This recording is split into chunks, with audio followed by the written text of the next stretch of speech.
यदि जीवन में बहुत ज़्यादा परेशान हो और तुम्हारी परेशानियों का कोई भी समाधान नहीं हो रहा है, तो आज मेरे बताए हुए अनुसार रात्रि में केवल एक बात को बोल कर सो जाना और कल से ही देखना तुम्हारे जीवन में भारी चमत्कार तुम्हें देखने के लिए मिलेगा।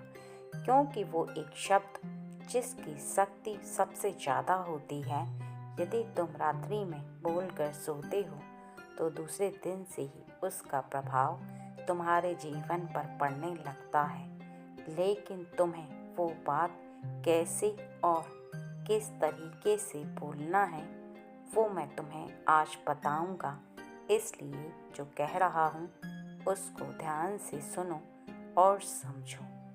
सोने से पहले तुम्हारे द्वारा बोली गई बात का रात भर असर रहता है। जिस प्रकार से तुम रात्रि में सोने से तुरंत पहले किसी भी कार्य को करते हो, उसका सबसे ज़्यादा प्रभाव तुम्हारे मस्तिष्क पर पड़ता है और पूरी रात्रि उसका असर तुम्हारे दिमाग पर रहता है। क्योंकि तुम्हारा शरीर सोने के पश्चात शिथिल पड़ जाता है, लेकिन तुम्हारा जो मन है उसमें वो बात रह जाती है और फिर तुम्हारे मन के अंदर सोने के पश्चात वही बात पूरी रात्रि विद्यमान रहती है। इसलिए सोने से पहले कुछ बोले गए ऐसे शब्द जिनसे कि तुम्हारे जीवन में आगे के लिए बहुत ज़्यादा शुभ और सही रहता है।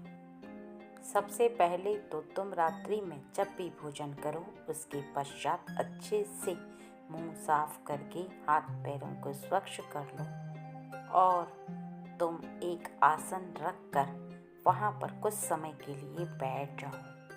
ध्यान को एकांत कर लो, अर्थात मन को पूरी तरह से शांत कर लो, जिससे कि तुम्हारे मन से बिल्कुल सभी बातें हट जाएं कुछ समय के लिए और तुम्हारा मन शांत हो जाए। उसके पश्चात तुम्हें दोनों हाथों को जोड़ना है और आँखों को बंद कर लेना है। ऐसा आभास करो कि तुम्हारे समक्ष वो देवता हैं जिन देवता को तुम सबसे ज़्यादा मानते हो, और उसके पश्चात तुम्हें अपने हृदय से ऐसा आभास करते हुए कि तुम इस संसार के सबसे सुखी व्यक्ति हो, तुम्हारे जीवन में कोई भी परेशानी नहीं है। तुम किसी भी देवता, जिस देवता के लिए तुम्हारा पूर्ण विश्वास है, उनके प्रति अपना समर्पण भाव रखते हुए ऐसा आभास करना है कि तुम इस संसार के सबसे सुखी व्यक्ति हो और तुम्हारे जीवन में तुम्हें कोई भी परेशानी नहीं है।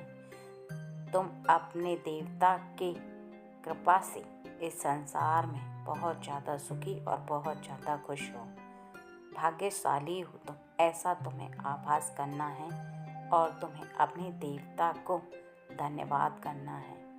क्योंकि तुम्हें ऐसा इसलिए करना है, तुम हमेशा किसी भी जिस देवता को तुम मानते हो उसके समक्ष जाकर तुमने प्रार्थना की, तुमने रोया भी, दुखी भी हुई, परेशानी भी तुमने उनको जताई। और तुम्हारे जीवन में ऐसा तो नहीं है कि तुम्हें कभी कुछ प्राप्त नहीं हुआ। बहुत सारी चीज़ें ऐसी हैं जो तुम्हें प्राप्त हुई हैं, लेकिन प्राप्त हुई चीज़ों के लिए क्या तुमने कभी अपने उस इष्ट देवता को धन्यवाद बोला है? कभी अपनी खुशी उन्हें जताई है? क्या उन्होंने जो भी तुम्हें दिया उसके लिए तुम्हें धन्यवाद नहीं बोलना चाहिए? उनको आभार प्रकट करना चाहिए, जिससे कि उन्होंने जो भी किया उसके लिए खुश हो।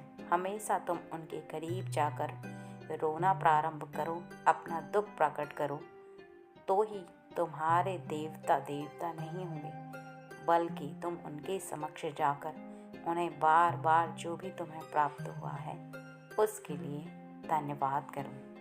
क्योंकि तुम इस प्रकार से समझो कि यदि कोई व्यक्ति जो तुम्हारे लिए अच्छा करता हो और तुम्हारी मदद करता हो, यदि बार बार उस व्यक्ति के सामने जाकर तुम अपना दुखड़ा सुनाते रहोगे तो वो भी तुमसे परेशान हो जाएगा। और यदि तुम किसी भी थोड़ी सी मदद को प्राप्त करने के बाद उसे जाकर धन्यवाद बोलोगे और उससे अपना आभार प्रकट करोगे तो निश्चित ही आगे आने वाले समय के लिए वो तुम्हारे साथ खड़ा रहेगा, बल्कि वो प्रसन्न होकर तुम्हारे लिए ज़्यादा से ज़्यादा तुम्हारी मदद करेगा और तुमसे आगे से आगे यह कहेगा कि तुम्हें जब भी मदद की आवश्यकता हो मैं तुम्हारे साथ हूँ, कभी भी अपने आप को अकेला महसूस मत करना। इसी प्रकार दैवी शक्ति का है, उनके सामने हमेशा रोना नहीं चाहिए, गिड़गिड़ाना नहीं चाहिए। हमेशा उनके सामने अपनी परेशानियों को कहते रहोगे तो वो भी तुम्हारी परेशानियों से दुखी हो जाएंगे। हमेशा उनको धन्यवाद करो जो उनसे प्राप्त हुआ है, क्योंकि जीवन में किसी भी परेशानी का हल तुम्हारे दुखी होकर ईश्वर के सामने प्रार्थना करने से नहीं निकलता, बल्कि तब निकलता है जब तुम्हारा सही समय आता है। क्योंकि नियति में जो लिखा होता है वो होकर रहता है। उसमें कई बार देवता भी बाध्य हो जाते हैं और कुछ नहीं कर पाते। यदि ऐसा ना हुआ होता तो ईश्वर ने भी अपने जीवन काल में परेशानियों का सामना नहीं किया होता, क्योंकि ईश्वर के काल में भी उन्होंने बहुत सारी ऐसी परेशानियां हैं जिनका उन्होंने सामना करके जीवन को गुजारा है, क्योंकि उन्हें भी नियति के सामने झुकना पड़ा। कई बार ऐसा हुआ है, इसलिए तुम कभी भी प्रसन्न मन होकर ईश्वर का धन्यवाद करो। जो तुम्हें प्राप्त हुआ है उसके लिए खुश रहो, ना कि जो तुम्हें प्राप्त नहीं हुआ उसके लिए रोते रहो, क्योंकि रोते रोते अपने जीवन को गुजार दोगे तो जो तुम्हें प्राप्त हुआ है उसकी खुशी भी तुम नहीं मना पाओगे और तुम्हारा सारा समय ही दुख में व्यतीत हो जाएगा। हमेशा अपने आप को खुशी से महसूस करो और हमेशा अपने आप को ईश्वर के साथ शक्ति का स्वरूप समझो, जिनके अधीन तुम स्वयं हो। और हमेशा यह स्मरण रखो कि